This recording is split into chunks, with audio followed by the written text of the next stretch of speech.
Gas og krigen, hvad er det for et mærkeligt ord? Så nyt og sjovt.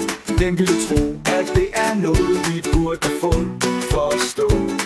De svæver i luften som en usynlig himmel, men jorden bliver varmere, det er ikke bare lyd.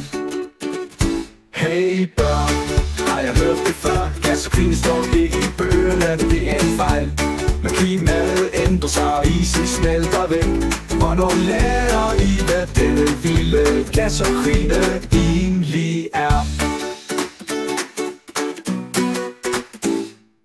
Verden brænder, termometret stiger. Skovene brænder, men vi slapper stadig af og hygger. Kommer gas-Ukraine nogensinde i skolebøger? Måske forstår vi så, at det ikke bare er sidst. Gas-Ukraine, eller måske en citron. Er det for smag noget surt og stramt? Som et citronbid kan det få os til at krympe, når vi endelig forstår, at det ikke er noget at blinke.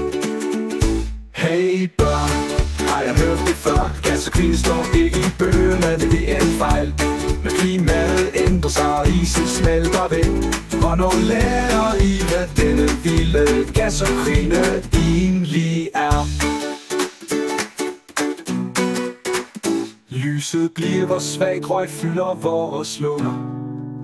Vi spørger, hvor er lærdommen, og hvor lang tid det tager. Lærer de os det i skolen, før det er for sent? Eller vil gas og krigen være vores sidste monument?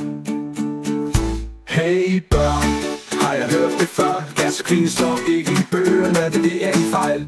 Når klimaet ændrer sig, og isen smelter væk. Hvornår lærer I, hvad denne vilde gas og krigen egentlig er? Verden fortsætter med at dreje, tiden løber hurtigt. Vi venter på, at gas og krigen får sin tur. I mellemtiden står jeres lærer to ikke. Hvornår lærer vi, hvad denne vilde gas og krigen virkelig er?